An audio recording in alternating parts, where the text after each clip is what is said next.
सद्यस्थितीत वातावरणातील बदलामुळं उन्हाचा पारा 40°C वर गेलेला आहे. त्यामुळे सध्या लोकांनी उन्हापासून संरक्षण घेणं किंवा काळजी घेणं फार गरजेचं आहे. तो सर्वसामान्य जनतेनं आपण हायड्रेटेड राहिलं पाहिजे, भरपूर पाणी पिलं पाहिजे.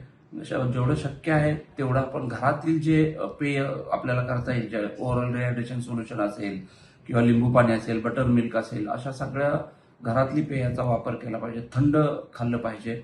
घरात काही फळं असतात, टरबूज असतंय, खरबूज असतंय, संत्री, द्राक्ष, अननस, काकडी, कोशिंबीर इत्यादीचा वापर केला पाहिजे.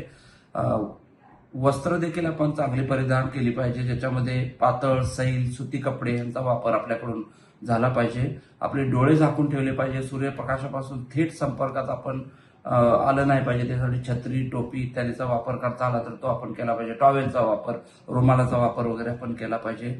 उन्हात बाहेर जाताना शूज आणि चप्पल आपण घातली पाहिजे. आपण सतर्क राहिलं पाहिजे. नियमित रेडिओ किंवा टीव्हीवरती आपल्या ज्या काही बातम्या आहेत त्या बातम्या आपण ऐकल्या पाहिजे. काय काळजी घ्यायची, दैनंदिन इकडून तिकडून आपल्याला ज्या बातम्या मिळतात त्या बातम्या वाचून आपण सतर्क राहिलं पाहिजे. शक्य तितकं आपण घरामध्ये आणि सावलीमध्ये राहिलं पाहिजे. अशा पद्धतीचं आपण काळजी घेतली पाहिजे. चांगल्या हवेशीर थंडगार ठिकाणी आपण राहिलं पाहिजे. आणि बाहेर जर जायचं असेल तर आपण कामाच्या दिवशी सकाळी किंवा संध्याकाळी गेलं पाहिजे. भर उन्हामध्ये बाहेर जाऊन काम करणं जरा शक्यतो टाळायला पाहिजे.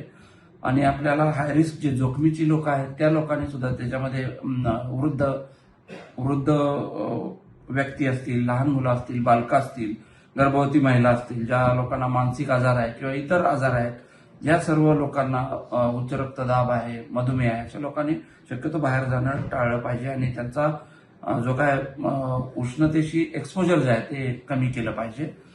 निश्चितपणानं आपण उन्हात बाहेर पडणं टाळलं पाहिजे. त्याचबरोबर दुपारच्या वेळी बाहेर पडलं नाही पाहिजे. अतिश्रमाची कामं जी आहेत ते आपण केली नाही पाहिजे. अनवाणी बाहेर गेलं नाही पाहिजे. जास्त उन्हाळ्यात स्वयंपाक करणं टाळायला पाहिजे. उन्हाळ्यात पार्क केलेले काही व्हेकल्स असतात, त्या व्हेकलमध्ये आपल्या मुलांना किंवा आपले पाळीव प्राण्यांना तिथं ठेवलं तर त्या ठिकाणी त्यांना धोका उत्पन्न होऊ शकतो. सो अशा पद्धतीनं आपण काळजी घेतली पाहिजे.